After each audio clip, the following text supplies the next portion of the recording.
The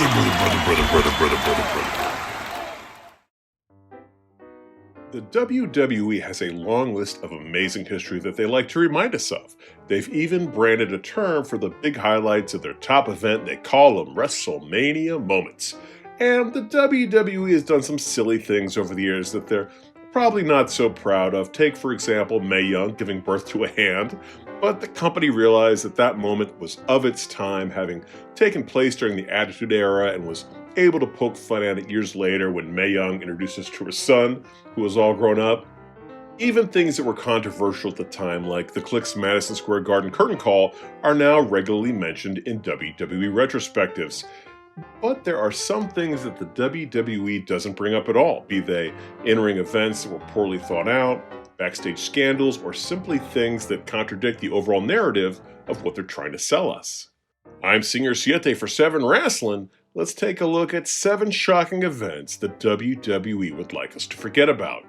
Now, before we get into this, we appreciate your support, so if you enjoyed this video, please hit the like button, subscribe to the channel, and pile drive that notification bell. Number 1. King out of the ring. I love me a one-night single elimination tournament. Maybe it's the Karate Kid fan in me, but I get excited whenever I see a big old bracket. Makes me wish I gave a shit about college basketball. So when the WWE started bringing the King of the Ring tournament to pay-per-view, I was downright giddy. The first tournament featured my favorite at the time, Bret the Hitman Hart, having very different and very good matches with Razor Ramon, Mr. Perfect, and Bam Bam Bigelow all in one night. It was so impressive. And then they carted out this crown and this robe. Woof! With Hogan on his way out of the company, did they really want their top good guy to look like he's auditioning for Once Upon a Mattress?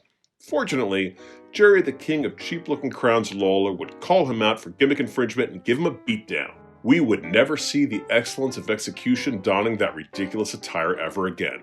Well, outside of this action figure. Hart and Lawler would feud throughout the summer, with Jerry harassing Bret's parents on Raw and generally making Bret's life a living hell. The feud would continue past SummerSlam after Jerry was able to defeat Bret by reverse decision when Bret refused to release the King from the sharpshooter. All of this was raging towards a Survivor Series bout where Bret would invite his brothers into the ring to avenge their disrespected parents. They'd be squaring off against Lawler and his 3 masked knights in a traditional Survivor Series contest that was dubbed the Family Feud match. Now, why masked knights instead of actual superstars? Well, the Hart brothers weren't particularly well known at that time. I mean, Owen had been in tag teams with Jim Neidhart and Coco Beware, but he wasn't anything close to being a top-level talent. And Bret's other brothers, Sunglasses Hart and Mustache Hart, were sold to us as former wrestlers who were now a substitute teacher and a fireman. This show is really interesting because there were a lot of replacements leading up to the event. Tatanka would be knocked out by the Foreign Fanatics and replaced by The Undertaker and his Star-Spangled Coat. Pierre would be taken out by Lex Luger and replaced by the newly evil Crush. And Jerry Lawler would be replaced at the last minute by Shawn Michaels. Ooh, who beat up Lawler? Well, nobody actually. Then why would you replace the central part of this feud in the days leading up to the match? Well, to hear Vince McMahon tell it during the Survivor Series showdown, Lawler couldn't be there for legal reasons.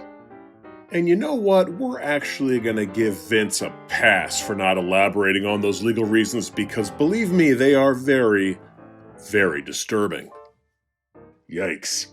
All of the charges would eventually be dropped when the girl's story fell apart with the belief that it was all just a ploy to make her boyfriend jealous, but to be honest, this is probably too big of a case to do justice here, but it seems like it's not nearly as cut and dry as they made it seem. The WWE would remove any mention of the match out of their weekend programming, and Shawn Michaels would be shoehorned in with no further explanation other than the aforementioned legal reasons.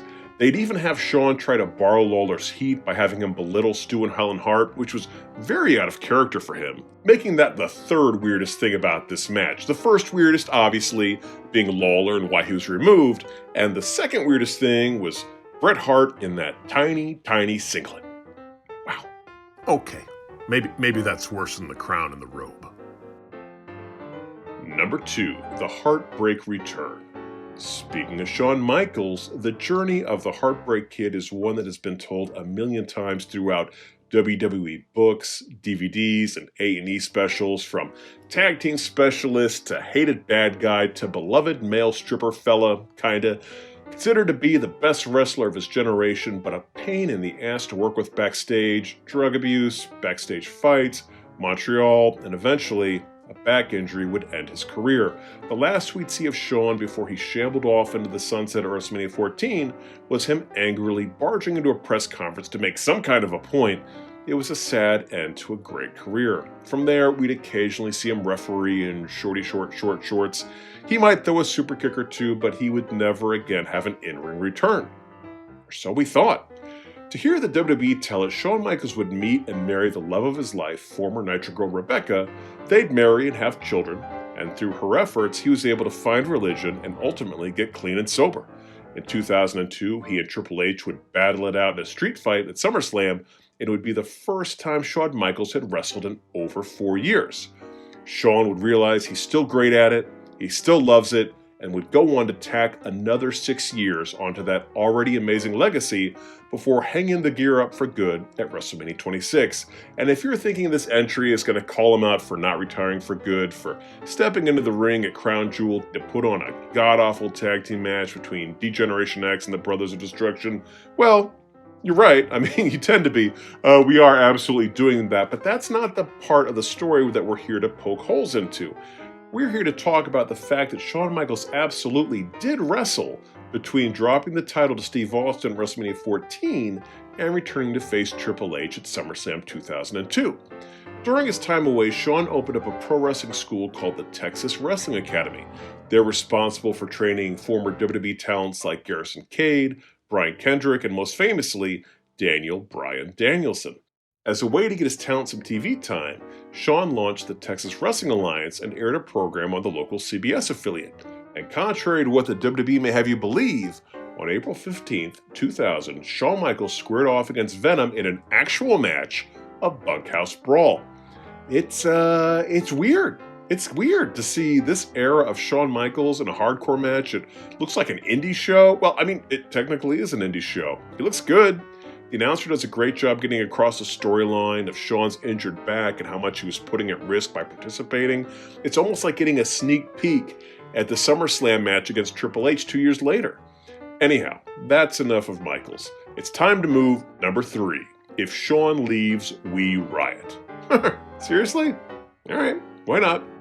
Arguably the most infamous event in pro wrestling history is the Montreal Screwjob. I doubt we need a full recap here, but since I like to give context, here's a quickie. In 1996, Vince McMahon signed Bret Hart to a mega contract. In 1997, Vince realizes that he's getting his ass handed to him by WCW and can't afford Bret anymore. He encourages Bret to reach out to WCW for a contract. Bret does, and is slated to leave the company, but Bret is the defending WWE champion.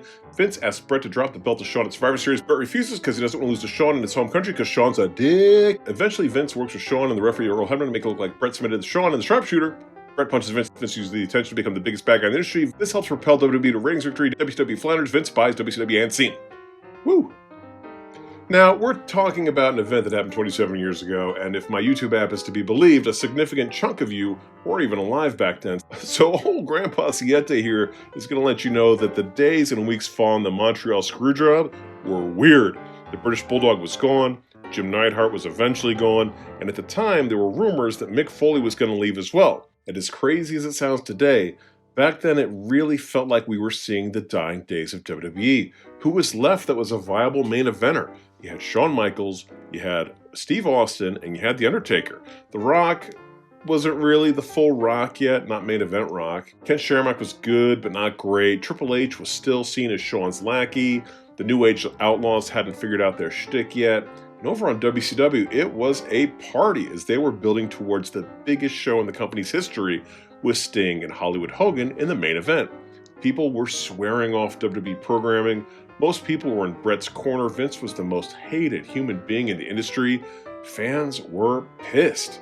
And it seems like things boiled over at a house show that took place in Little Rock, Arkansas on December 15th of that year. For a bit of a backstory, the previous night in Memphis, Shawn Michaels and Triple H were slated to square off against Jerry Lawler and Jeff Jarrett in a main event tag team match. When D-Generation X was pelted with garbage on the way to the ring, Michaels would grab the mic, tell the fans they had just lost their main event, and leave. And know that this was not bad guys trying to get heat. Michaels literally left, leaving the fans without a main event. And yes, we did have the internet back then, so the fans the next night in Little Rock had heard what had happened in Memphis. To start things off on a very bad foot, the fans in Memphis were somehow under the impression that they were attending an episode of Monday Night Raw, but the episode that would air on the USA Network had been pre-taped.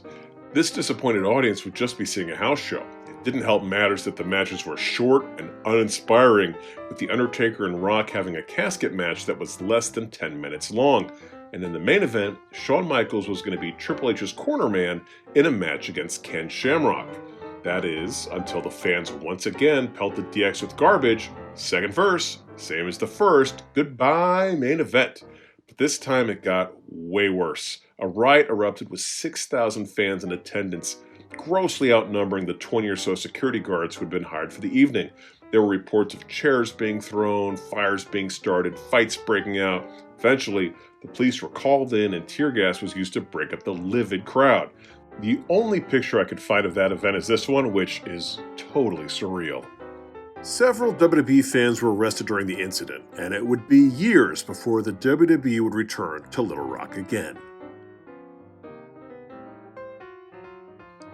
Number 4. The Not First Firsts. Oh, screw it. How about a 4 Shawn Michaels one? This one isn't so bad, I promise. Shawn Michaels often gets credit for being the guy Vince would call on to debut new match types. Hell in a Cell? Check.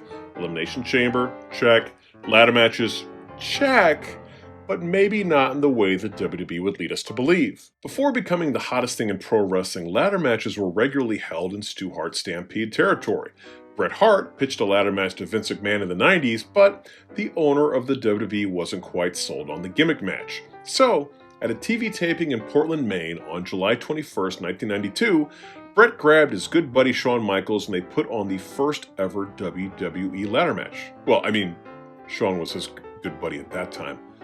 This was taped but didn't air until it was put on a Coliseum home video known as Smack'em Whack'em Wrestling, which might be the dumbest name for a video ever. And apparently Vince liked it, because a few years later, at WrestleMania 10, Vince would have Shawn Michaels and Razor Ramon square off in what was billed as the first ever WWE ladder match.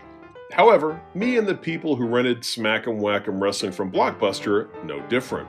Also, let's not forget the fact that it was Bret's idea to use a ladder match in the first place, and then Vince gave it to Shawn and Razor. Poor Bret. He should seriously punch Vince McMahon in the mouth in about 3 years. So yeah, the WWE fibbed a bit to promote a match. This is similar to WrestleMania 3, where they acted like Andre the Giant was undefeated, which he was not, and that he had never been body slammed before, also not true. But what we find interesting about this is not only is WrestleMania 10 not the first ladder match in WWE history, it's not even the first ladder match between Shawn and Razor in WWE history. Check out this house show footage from an event that took place on January 14th, 1994 from San Jose, California. Weird, right? There they are. It's like some weird alternate universe. Apparently, they did a whole house show run of these matches in Los Angeles, California, Richfield, Ohio, Torrington, Connecticut, Bristol, Connecticut, and Philadelphia, Pennsylvania. Wow, how cool would it have been to be at one of those shows? Also, how rough was it for them to perform ladder matches every night? Yikes, maybe Bret should consider himself lucky. Number 5, never give up. Mostly. I wouldn't necessarily say we're John Cena fans, but we're definitely John Cena appreciators. As in, I've never been excited for one of his matches, but I can absolutely admit that he has had some great matches. And I'm not just talking about the ones that probably pop up in most people's heads, like his Raw match with Shawn Michaels that went on for like 56 minutes back in 2007. Maybe one of the best Raw matches ever.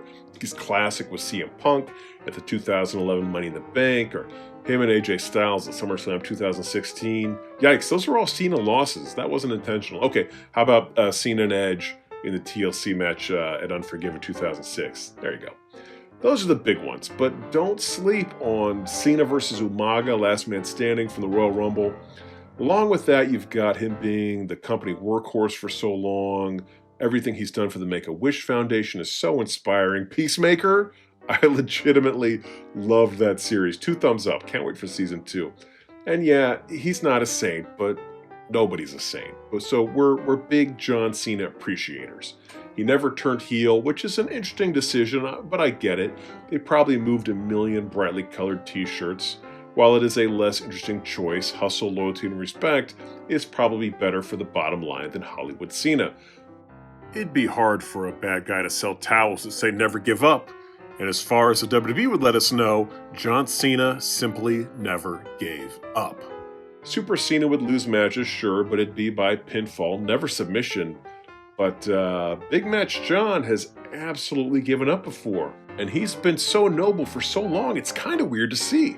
Here he is tapping out to Chris Jericho on SmackDown in 2002, although in his defense, this doesn't seem to be a sanctioned match. He tapped out to Chris Benoit on a 2003 edition of SmackDown, and he tapped out to Olympic hero Kurt Angle at both No Way Out 2003 and 2004. Yeah, it's weird to see, isn't it? But if you do the math, that means that Cena hasn't submitted in over 20 years. That's still an astounding statistic. And if you're going to tap out to anyone, Jericho, Angle, and Benoit, it's a pretty impressive trio. Number 6. It's kind of like a beauty pageant. The WWE hosted their first ever all-women's wrestling event on October 28, 2018, live from the Nassau Memorial Coliseum in Uniondale, New York. It was WWE Evolution. And what a show it was. We saw Toni Storm defeat Io Shirai to win the 2018 Mae Young Classic. Past stars such as Trish Stratus, Lita, Michelle McCool, Kelly Kelly, even Alundra Blaze stepped into the ring to compete. Becky Lynch and Charlotte absolutely stole the show with a killer last woman standing match. And in the main event, Ronda Rousey bested Nikki Bella in a pretty solid bout.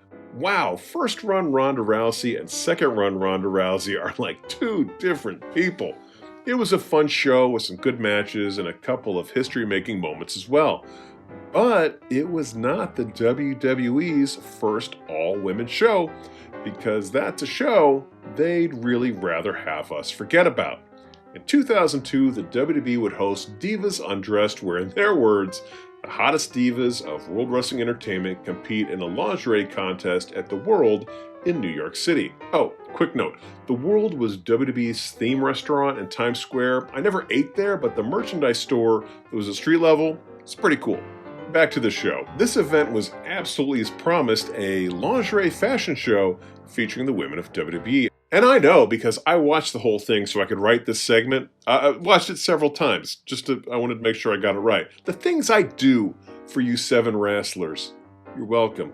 Michael Cole would set the tone for this, saying it was New York City's first ever thong-a-thon. And as if that was too subtle for you, Jonathan Coachman would tell us that the women would be competing to win the coveted Golden Thong Award. There's a trophy. Look at that. The judges for the evening were Maven, Paul Heyman, Al Snow, Jazz, and Edge. Wow, what a roller coaster it must be to be a WWE superstar. One night you're getting smashed to a table. Next you're judging your coworkers in a lingerie event. Competition was broken into 3 categories: the Teddy competition, bra and panties, and the fantasy free-for-all. Your commentators for the evening were Michael Cole and Jerry Lawler, where Lawler would immediately admit to committing an actual crime by hiding a camera in the women's changing room. I'm not going to break down the whole event, but for the most part it was as advertised, some kind of lingerie fashion show with some wrestling-esque angles sprinkled in. For example, Jazz would leap from her judge's seat and wipe the floor with Trish Stratus during the first round, which the fact that Jazz would besmirch the proud tradition of Golden Thong Award judges is maybe the most heelish tactic of all time, and Trish, who was clearly the crowd favorite, wouldn't return. This was akin to tossing Daniel Bryan out of the 2015 Royal Rumble early. You're welcome to check it out. It's very derivative of that era, with the divas parading around in skimpy outfits for the flimsiest of reasons. You'd get some punny sex humor from the King, and some Vince McMahon level comedy like, oh, here's an old person in lingerie. Here's a guy in lingerie. Isn't that gross? My takeaways from this were, I had absolutely forgotten that disposable cameras were a thing. Nydia was wildly underrated, and for all the heat the Attitude Era gets for being raunchy, the Ruthless Aggression Era probably topped it. That wasn't a sex joke. Anyhow, it's probably not shocking that you will not find this event on Peacock. Number 7. The Death of a Title. WWE will knock WCW left and right for the things they did wrong. Eric Bischoff firing Steve Austin, Tony Schiavone announcing Mick Foley's WWE title win before it aired, Judy Bagwell on a pole. They love it. But one thing the WWE seemed to respect was Eric Bischoff's creation of the Cruiserweight division, which they absolutely should. We've got main eventers pulling off Hurricane Rana's planchas, moonsaults, but back in the day, those amazing moves were the exclusive property of this high-flying group of talent. And some of the names Bischoff used went on to become megastars in the WWE. Former Cruiserweight champions Rey Mysterio, Chris Jericho, Eddie Guerrero would go on to hold the WWE World title. That was absolutely unthinkable back in 1999. Now, not everything that WCW did with that title was brilliant. We'd had weird Jim Ross cosplayer Ed Ferreira literally was the champion at one point, but at one time it was considered to be one of the most prestigious belts in the business, and it was definitely a highlight of WCW programming. And it seemed like WCW had righted the ship before Vince purchased the company, with Shane Helms having captured the belt at the last WCW pay-per-view. However, he dropped the belt to Billy Kidman in his first sanctioned WWE match. From there, the belt would be unified with the WWE Light Heavyweight Championship when Kidman dropped the title to X-Pac. Now, it's important to note that as much as WWE seems to respect the WCW Cruiserweight division, the WWE has actually never really given a crap about smaller wrestlers. Sure, every now and then we'll get something amazing like the Cruiserweight Classic tournament, but for the most part, the company would get bored of that division and turn them into fodder for the larger wrestlers. The same thing happened with what was known as the WWE Cruiserweight title. It bounced around for a while with little fanfare until it was eventually Hornswoggle would sneak into the Cruiserweight Open at the Great American Bash 2007 and win the title. This was a classic case of, this will be funny in the moment, but we don't have anywhere to take it from there. The championship was quickly retired. So know that whenever the WWE talks glowingly about the WCW Cruiserweight division, the innovation, the breathtaking moments, the prestigious champions, know that they let that title die around the waist of a pretend leprechaun. Well, there's our list. Did we forget any other shocking events that the WWE would like us to forget about? If so, please leave them in the comments section below. Also, if you enjoyed this, please hit the like button, subscribe to the channel, and drop an elbow on that notification bell. Until next time, I'm Senior Siete for 7 Wrestling saying bye-bye.